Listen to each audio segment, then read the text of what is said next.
Deus, na Epístola de Paulo aos Efésios, capítulo 4, versículos 8 a 13. Acompanhemos de pé a leitura bíblica. Efésios, capítulo 4, versículos 8 a 13. Pelo que diz: subindo ao alto, levou cativo o cativeiro e deu dons aos homens. Ora, isto ele subiu, que é, senão que também antes tinha descido às partes mais baixas da terra. Aquele que desceu é também o mesmo que subiu acima de todos os céus para cumprir todas as coisas. E ele mesmo deu uns para apóstolos, e outros para profetas, e outros para evangelistas, e outros para pastores e doutores, querendo o aperfeiçoamento dos santos, para a obra do ministério, para a edificação do corpo de Cristo, até que todos cheguemos à unidade da fé e ao conhecimento do Filho de Deus, a varão perfeito, à medida da estatura completa de Cristo. Amém. É costume, o mais das vezes, quando se fala sobre os dons espirituais, citar-se 3 passagens das Escrituras como sendo textos clássicos a respeito deste assunto. A passagem mais encontradiça nessas citações é a de 1 Coríntios, capítulo 12, associado ao capítulo 14. É que no capítulo 12 nós temos uma relação extensa e numerosa dos dons espirituais. Outra passagem clássica citada nessas ocasiões encontra-se no capítulo 12 da Epístola aos Romanos, onde alguns dons que não são mencionados em 1 Coríntios 12 também nos são apresentados. E há uma terceira passagem que sempre se faz presente nos livros e compêndios que tratam dos carismatas, ou seja, dos dons espirituais. É a passagem que eu li para os irmãos em Efésios, no capítulo 4, e que menciona apóstolos, profetas, evangelistas, pastores e doutores. Há que se fazer, porém, uma ressalva de caráter exegético. É que esta passagem de Efésios não tem um relacionamento direto com o texto de Romanos e com o texto de 1 aos Coríntios. Porque naqueles textos, o de Romanos e o de Coríntios, o apóstolo está tratando de dons, de capacitações sobrenaturais dadas por Deus aos membros da sua igreja. Estes dons são recebidos no momento em que uma pessoa se converte e ela recebe um ou mais destes dons ou carismatas. No caso de Efésios, a leitura atenta nos revela que a situação aqui abordada é bem diferente do ponto de vista gramatical. Porque não se trata de carismatas, não se trata de dons espirituais. Não é este o assunto versado neste texto. E nem a palavra grega é a mesma que se encontra quer em Romanos, quer em 1 Coríntios 12 ou 14. Trata-se aqui de dons, sim, mas não no sentido de dons do Espírito Santo, como capacitações para exercermos a nossa função em uma igreja. Os dons aqui são diferentes. Não são capacitações espirituais. Os dons aqui são pessoas. É diferente. Uma coisa é Deus dar a cada membro de uma igreja, ao tempo em que se converte, capacitações para contribuir para o crescimento daquela igreja e para a extensão do reino de Deus. E outra coisa completamente diferente é Deus dar pessoas às suas igrejas. Pessoas que são elas, como pessoas, os dons que Deus dá à igreja.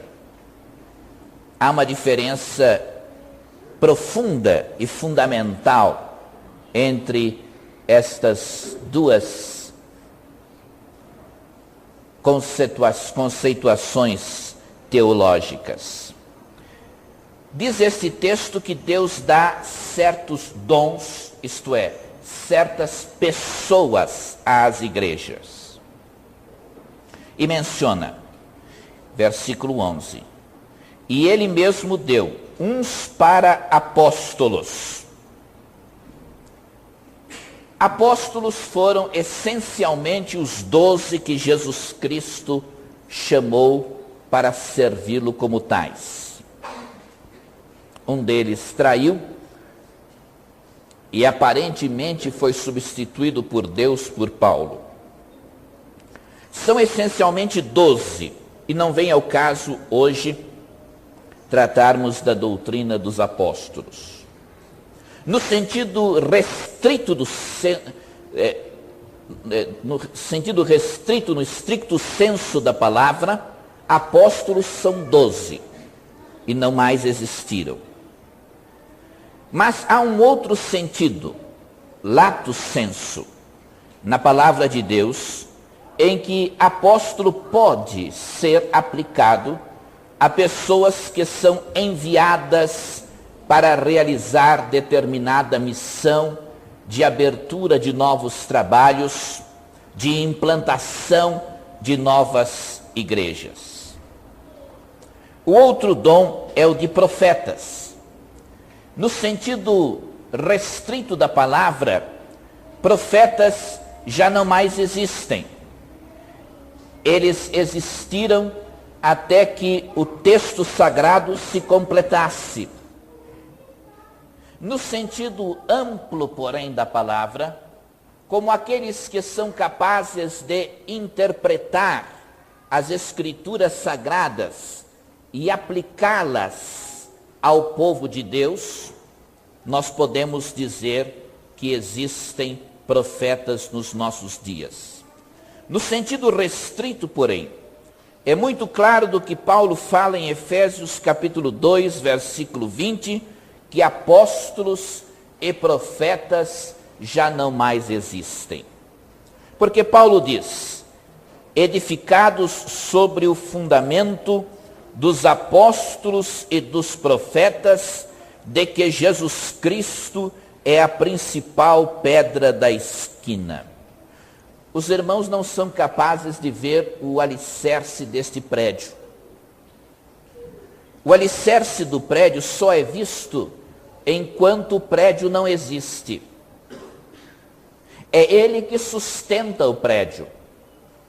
Mas ele, que é o fundamento do prédio, deixa de ser visto no momento em que o edifício é erigido sobre ele.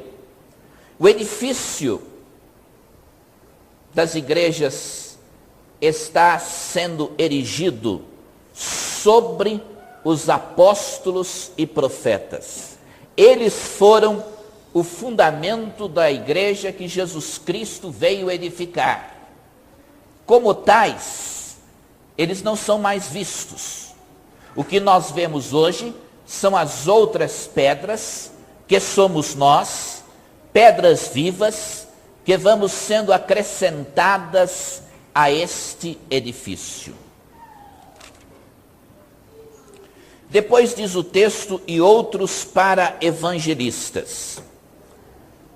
O grande exegeta bíblico falecido há pouco tempo, Dr. Martin Lloyd Jones, estudando exaustivamente este termo evangelistas, chega à conclusão de que não há mais hoje evangelistas.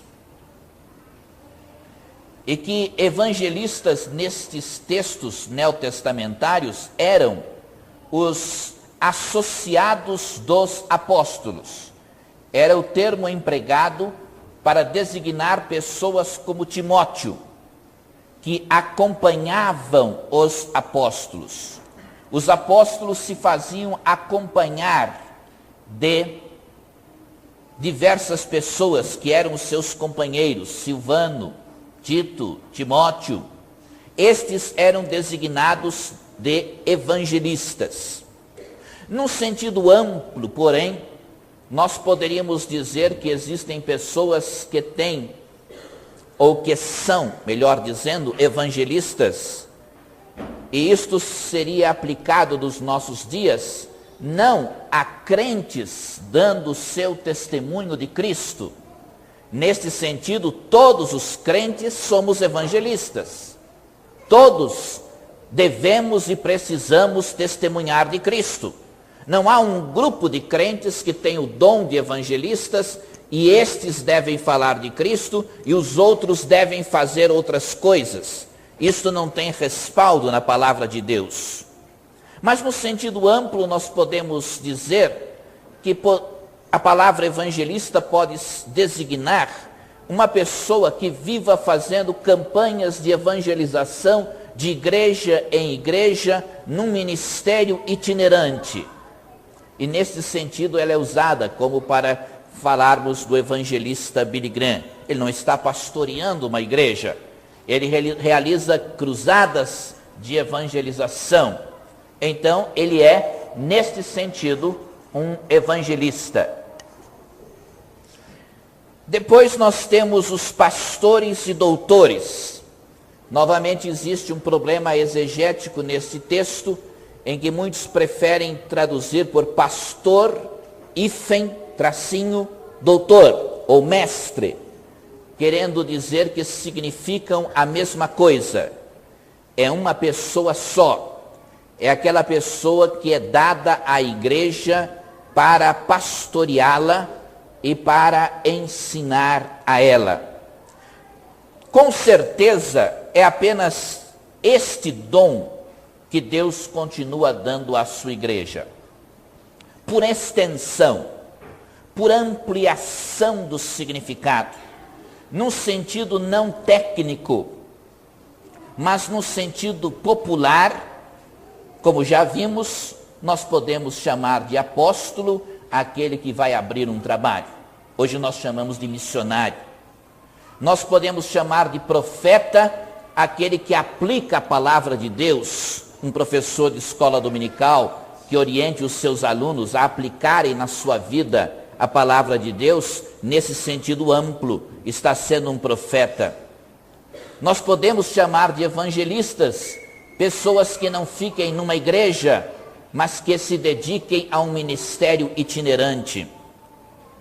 Mas, no sentido restrito e amplo, o único dom que com certeza permanece é o dom de pastor mestre, que é dado com a finalidade precípua, diz-nos o versículo 12, de promoverem o aperfeiçoamento dos santos, isto é, dos crentes, de tal maneira que estes crentes exerçam a sua obra, cada um deles o seu ministério, para que o corpo de Cristo, que é a sua igreja, seja edificado.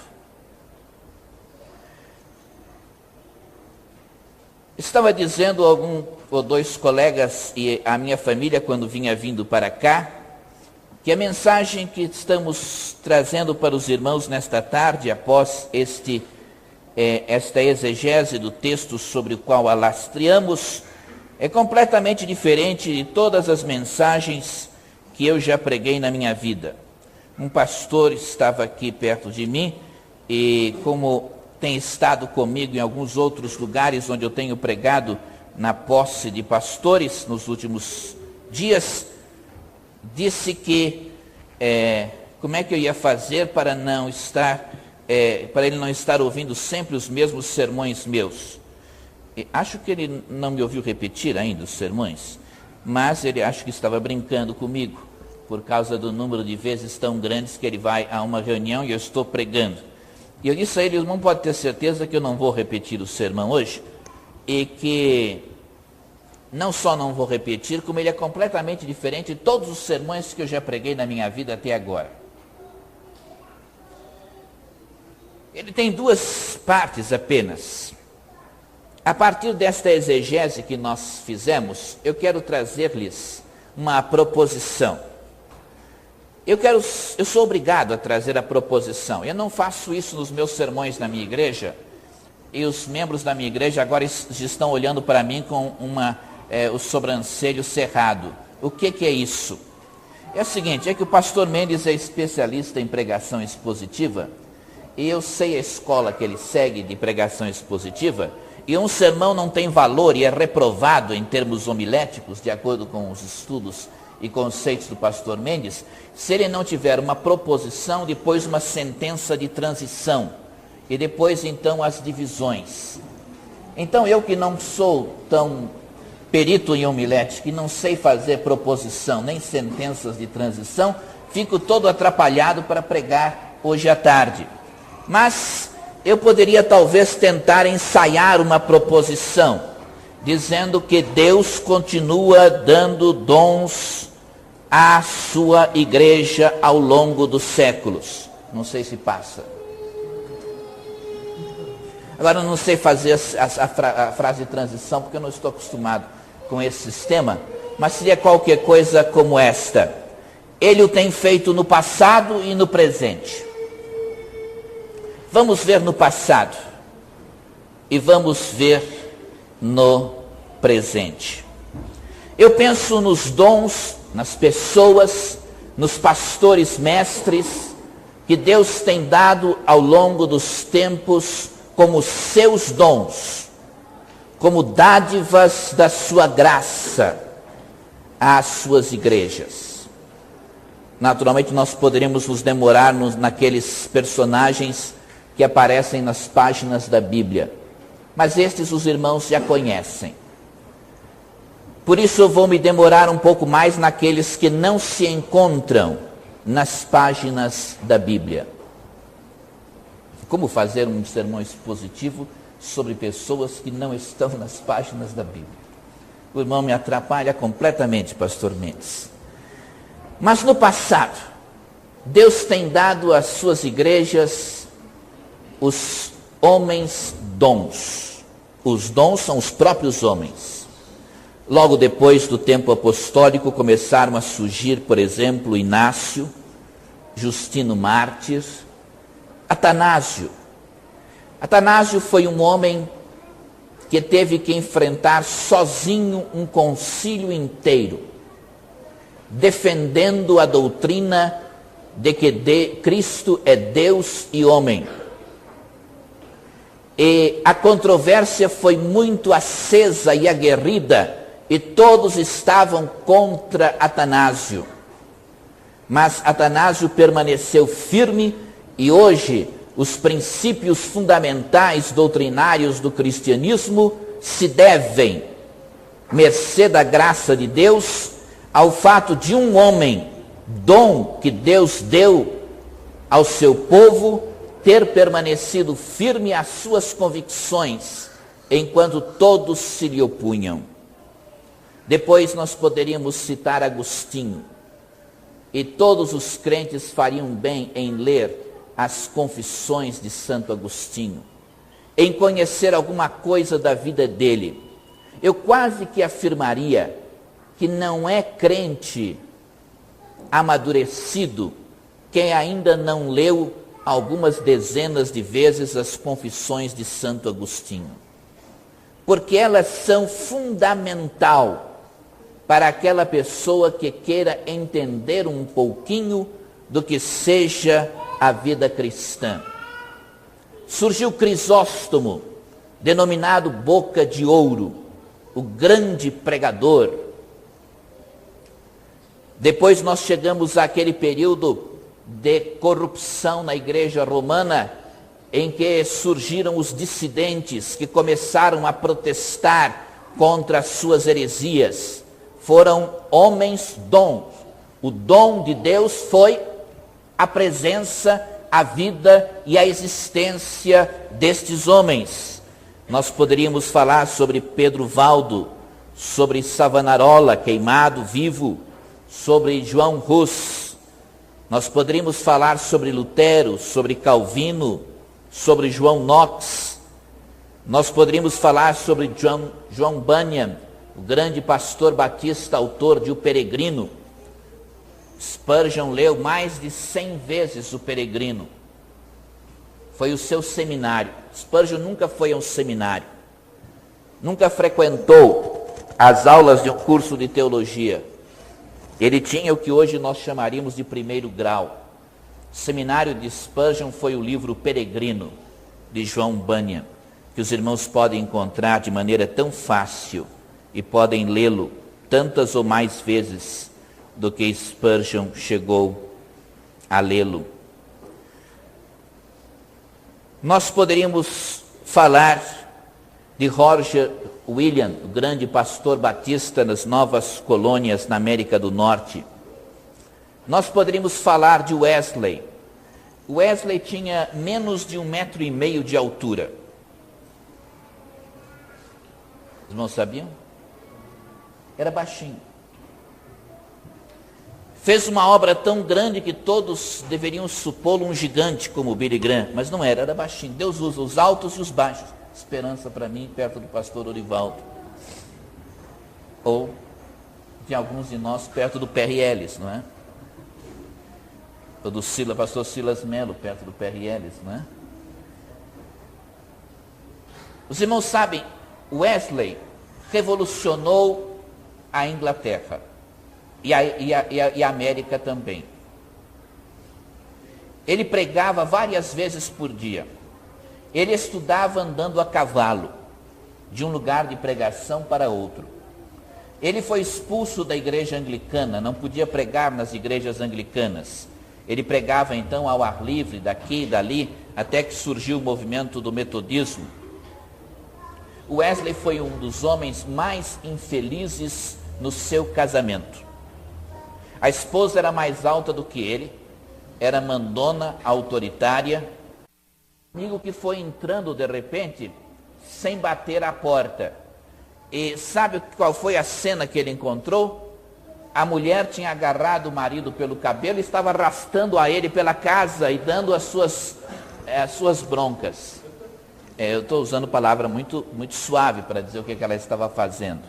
Pois bem, este homem que vivia num lar que era um verdadeiro inferno para ele, estava abrasado de paixão pelo Senhor Jesus Cristo e vivendo em meio a sofrimentos familiares indescritíveis.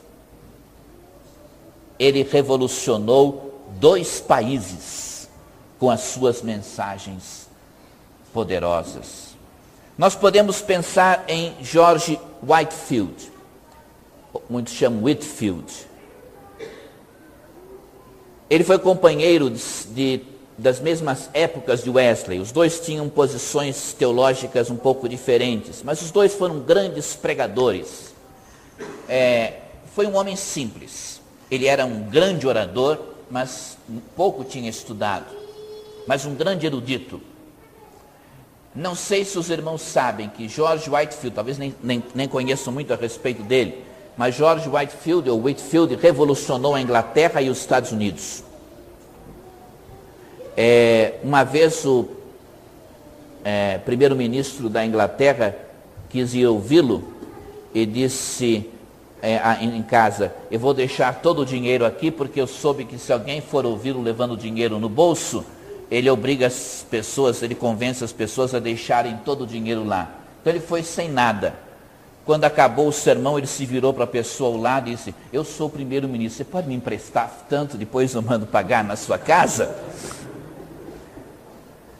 O Whitefield era asmático.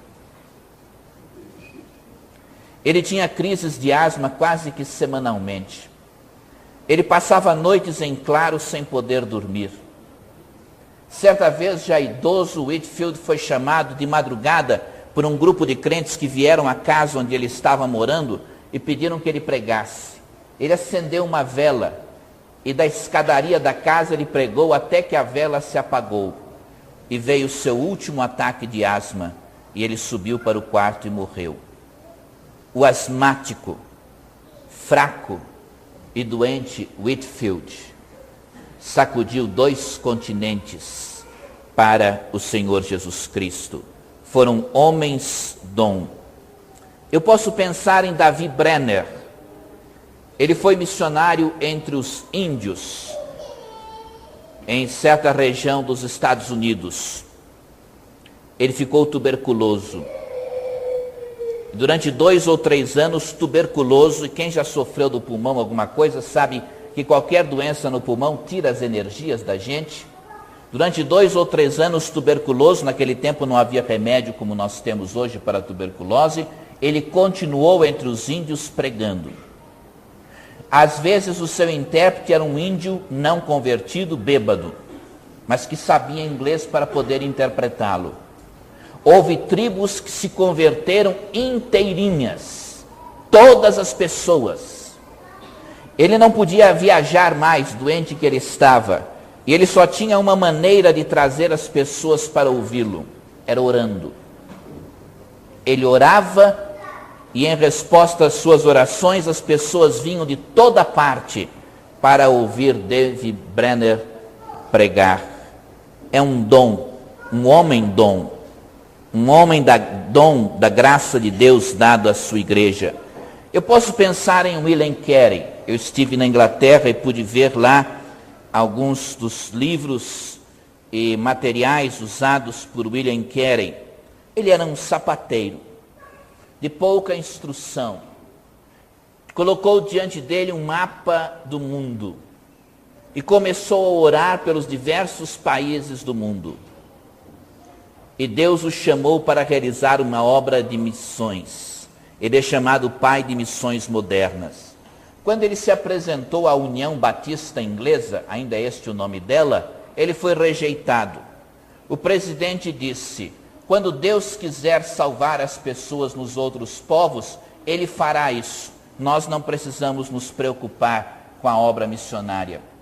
Por isso ele organizou a Sociedade Missionária Britânica, que até hoje não pertence à União Batista Inglesa, embora seja uma sociedade missionária nimiamente batista.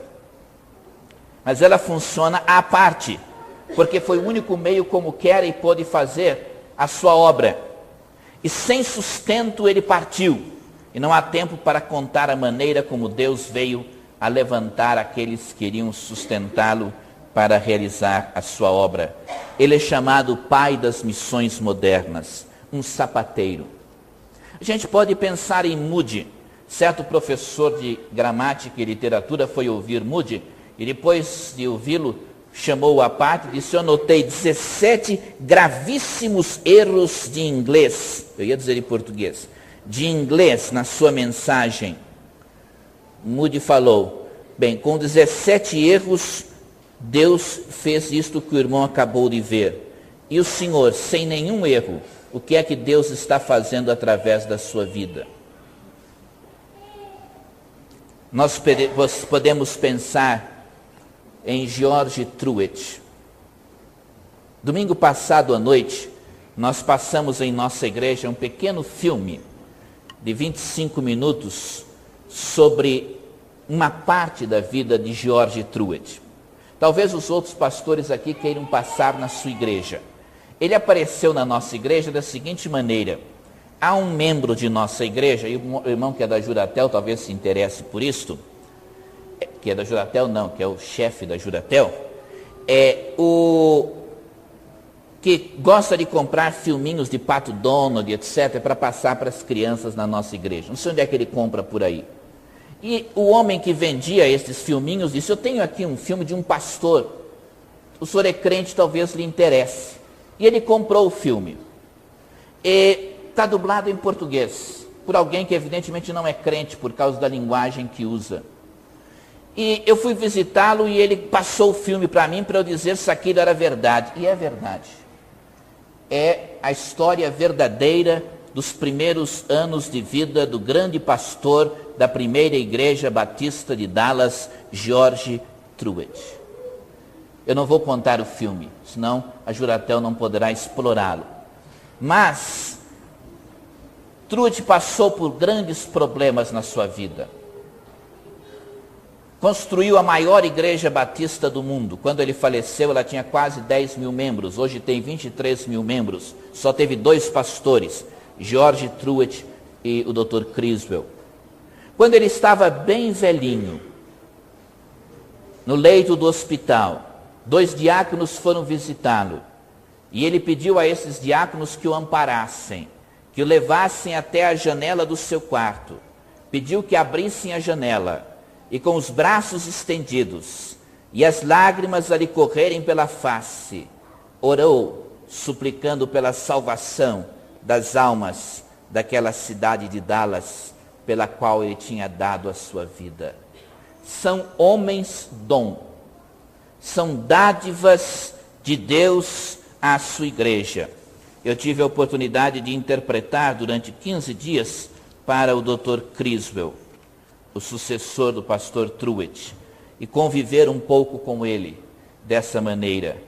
E eu posso dizer que o Dr.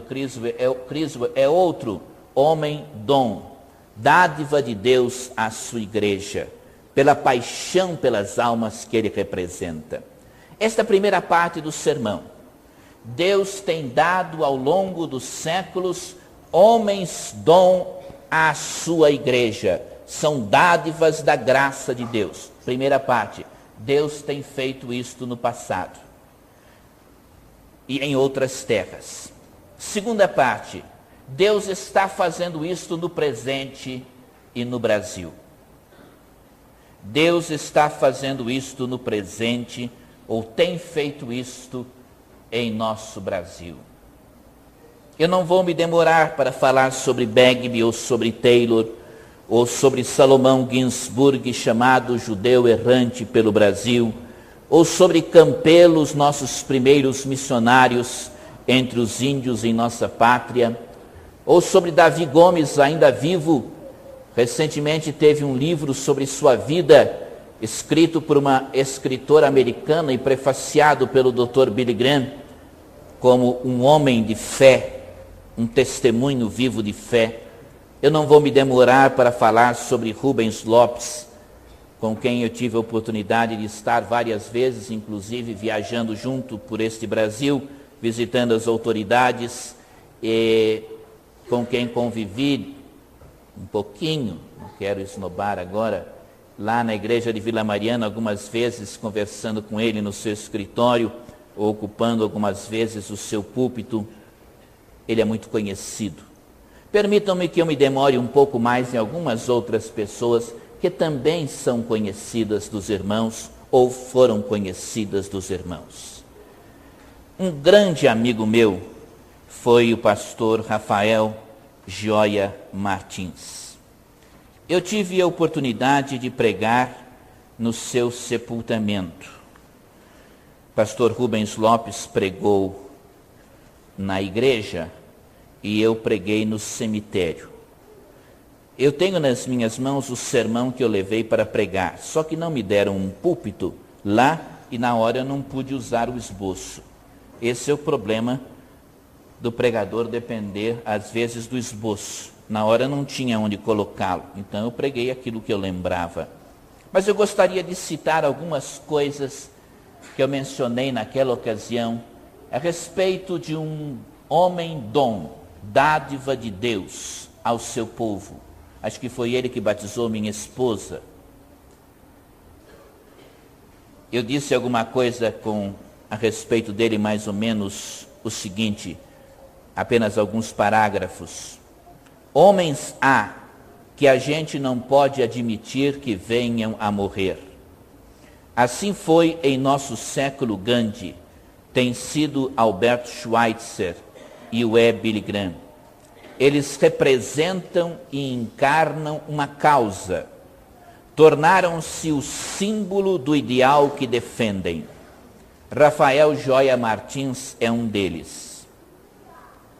E eu menciono, a paixão do seu espírito foi o desejo de obedecer ao mandamento, ide e pregai o evangelho a toda criatura. Foi o Billy Graham caboclo, o mude de Piracicaba, no dizer de seu filho Rafael.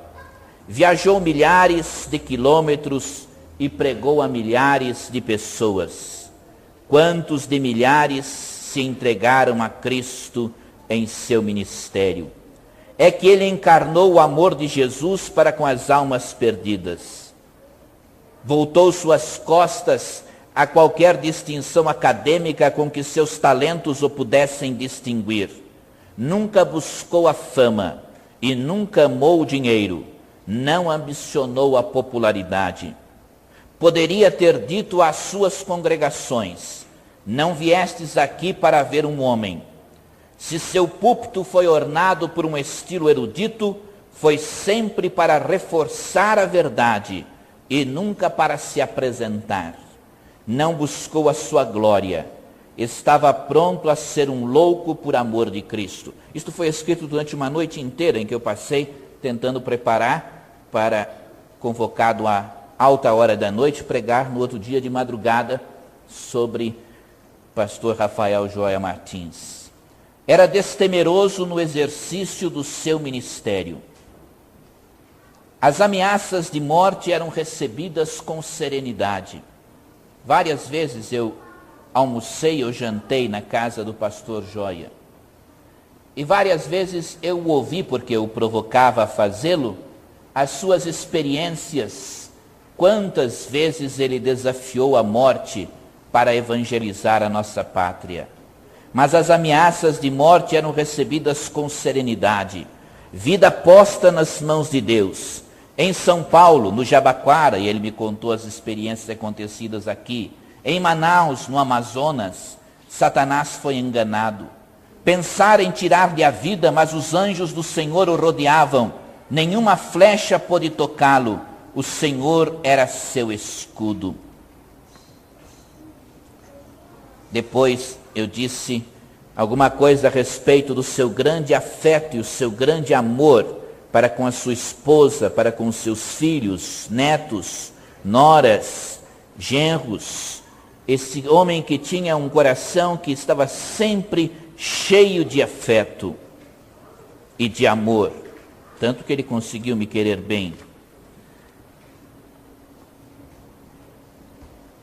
Afeto pela família, afeto pelas suas ovelhas, vivia os seus problemas, partilhava as suas vitórias.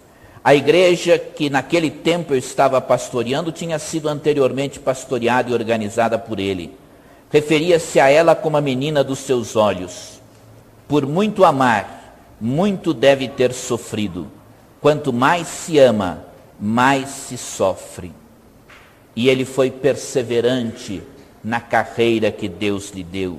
Muitas vezes cantaram ao lado do seu berço um hino solene que poderia ser o seu réquiem, mas não lhe soara a hora. Levantado por Deus, prosseguia no trabalho, não descansava, era perseverante na carreira. O diabo não pôde matá-lo, não pôde abatê-lo, não pôde domá-lo.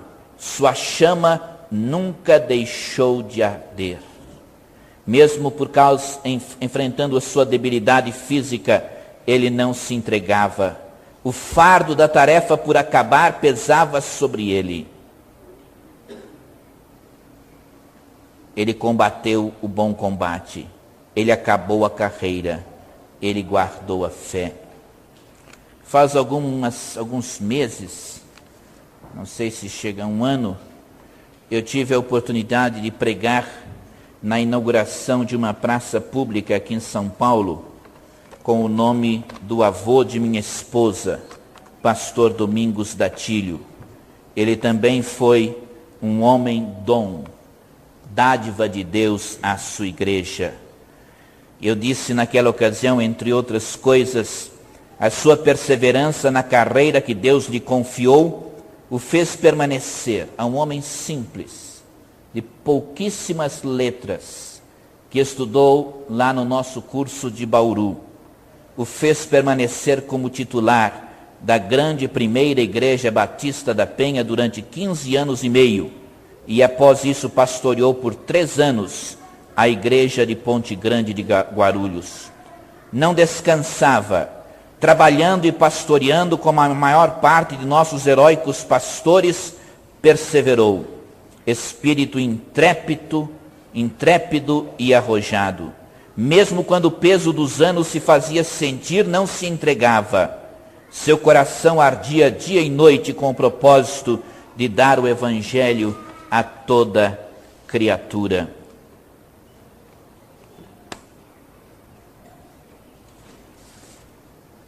Disse mais adiante, sua disposição por lapidar o seu potencial o levou a estudar em Varpa, realmente não foi em Bauru, no nosso glorioso Instituto Bíblico, depois mudou-se para Bauru. Homem simples, mas disposto a usar o que Deus lhe dera. Poucas letras, mas muita tenacidade. Cada vez que nos encontrávamos, chamava-me à parte para fazer profundas perguntas teológicas. O que você entende por predestinação? Que são os decretos divinos? Queria estar a par de tudo, pelos meios de que dispunha, para poder exercer o ministério que Deus lhe confiara. E mais adiante eu disse, a paixão do seu espírito foi o desejo de obedecer ao mandamento ide e pregai. Foi o Jorge Truet Caboclo, o Criswell da Penha, pastoreou, pregou. Dezenas entregaram sua vida a Cristo pelo seu ministério. É que com um coração transbordante de misericórdia, com suas mãos estendidas em amor, com uma paixão pelas almas de todos, ele deu como do Senhor recebeu. É que a obra ardia no seu coração. Tenho viajado nos últimos 18 meses de modo razoavelmente intenso pelo interior do nosso estado, de modo a conhecer os nossos obreiros no nosso estado. Nesta semana estarei de volta em a Associação do Vale da Ribeira, quando estarei vendo novamente o pastor Juvenal, com cuja irmã estive ontem à noite em registro. Pastor Juvenal é um homem simples. Foi funcionário de uma empresa a vida toda. Depois de aposentado, estudou no Instituto de Bauru. Agora ele é pastor e se dedica a pastorear as igrejas que não têm pastor na Associação do Vale da Ribeira. É a associação de maior densidade de presença batista. Há uma igreja para cada 2.900 habitantes. Não há nenhum outro lugar no estado de São Paulo onde tenhamos tal proporção entre número de igrejas e número de habitantes. Bem, que ele faça tudo isso não é novidade, há muita gente fazendo. Mas ele não se contenta a fazer isso, ele já tem os seus quase 70 anos ou mais de 70.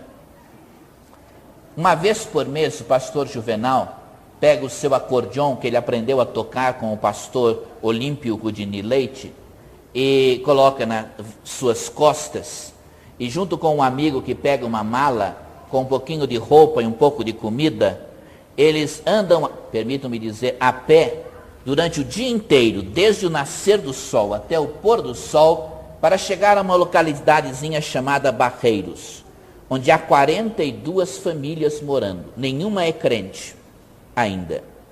Lá ele pede licença para dormir na casa de alguém que não é crente, desconhecido. E passa todos os meses, 3 dias naquela localidade, de manhã à noite tocando o seu acordeon e pregando o evangelho, cantando os hinos e evangelizando. São homens dádiva. Dádiva de Deus à sua igreja. Estive ontem em registro com o pastor Olímpio Rudini Leite. O pastor Walter Caixa escreveu no passado, eu não li esse artigo, não sei, só soube dele, um artigo sobre o pastor Rudini com o título O Apóstolo do Vale. Ele organizou quase todas as igrejas do Vale do Paraíba. Hoje ele tem 82 anos. E estava lá presidindo a assembleia, mais forte do que eu, tocando órgão, cantando. Acabou de organizar a igreja do Centenário, é uma das não sei quantas igrejas que ele organizou na sua vida. Construiu a igreja sozinho, cavou o lugar, fez as fundações, construiu e disse, sem ferro e sem concreto, e não há nenhuma rachadura. Está com 150 membros nessa nova igreja que organizou já pelos 80 anos de idade, e começou ontem uma grande campanha para levantarem fundos para a compra do terreno, para ele organizar um novo trabalho em 7 Barras, com 82 anos. São homens dom, dádiva de Deus à sua igreja. Faz 15 dias eu estive na Associação de Campinas e Adjacências. Preste atenção, senhor presidente da junta coordenadora. Eu estive ali com o pastor Castanheira e os demais colegas. Pastor Castanheira é um homem dom, dádiva de Deus às suas igrejas. Está em Piracicaba para organizar uma nova igreja por ano. Havia só uma, cidade de 250 mil habitantes. Primeiro ano, uma igreja organizada. Segundo ano, outra igreja organizada. Terceiro ano, uma congregação forte já caminhando. Mas os colegas, senhor presidente da junta, sentem que o fardo está sendo um pouco grande para ele. A responsabilidade que a denominação, de certo modo, colocou moralmente, de esperar dele uma igreja por ano. E ele está se acabando, de certo modo se definhando, mas está trabalhando. São homens dom, dádiva de Deus à igreja. Eu tive na minha igreja um homem que hoje é diácono da primeira igreja batista de Teresina, Paulo Gunix. Um dia o pastor Salovi Bernardo me chamou e disse que queria que a nossa igreja assumisse um trabalho no interior. Sorteamos uns papeizinhos lá, encontramos lá a cidade de Jaboticabal. O diretor do nosso departamento de evangelismo era Paulo Gunix, 70 e poucos anos de idade, sofria do coração, já tinha sido internado por causa de crises cardíacas. Irmão Paulo Gunix, Jaboticabal, não tem importância. De 15 em 15 dias ele ia a Jaboticabal levando 1 ou 2 membros da igreja, não havia nenhum crente, batia de casa em casa, dormia num hotelzinho, que um dia ele me levou para dormir lá, e eu quis voltar, porque colocaram 2 camas num quarto onde não havia lugar para metade de uma cama, e eu não sabia, eu entrando, é claro que ele não cabia. E então criou-se um problema. Hoje nós temos uma grande congregação lá, vamos batizar 15 pessoas, temos 30 membros, um templo pronto, acabado, pintado, rebocado, bonito, terreno comprado, e estamos fazendo os preparativos para organizá-la em igreja. Mas isso não é tudo. Eu estive há 3 meses no Piauí como orador da Convenção Batista daquele estado, por sugestão, claro, do irmão Paulo Gunix, na outra assembleia. E a convenção estava discutindo um problema. Eles têm uma igreja bem ao norte do estado, a 450 quilômetros de Teresina, com 4 ou 5 membros.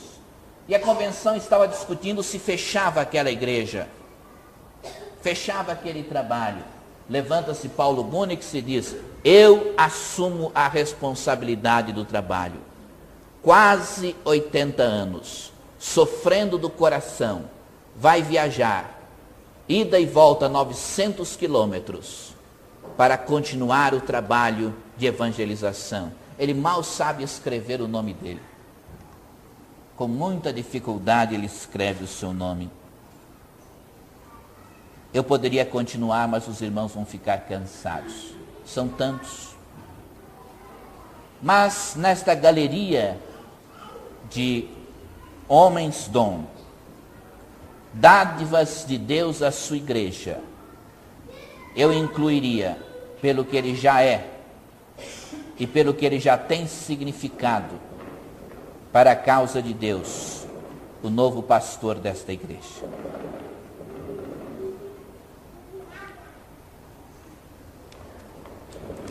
Tivemos a bênção de tê-lo conosco em nossa igreja. Ele foi um dos nossos diáconos. Eu só tenho tido bons diáconos. Por isso eu não vou dizer quando um pastor fala bem de um diácono é porque foi bom mesmo. Porque eu só tenho tido bons diáconos. Mas ele foi muito bom. Ele foi o vice-moderador da igreja. E eu tenho tido excelentes vice-moderadores. Mas ele foi muito excelente vice-moderador. Se eu tivesse que nomear no Brasil Batista de hoje alguns homens que os batistas do Brasil precisam conhecer, e eu tivesse que escolher talvez 5 nomes de homens dádiva para dizer, o Brasil Batista precisa conhecer estes 5 homens, sem hesitação, eu incluiria o nome do Mendes.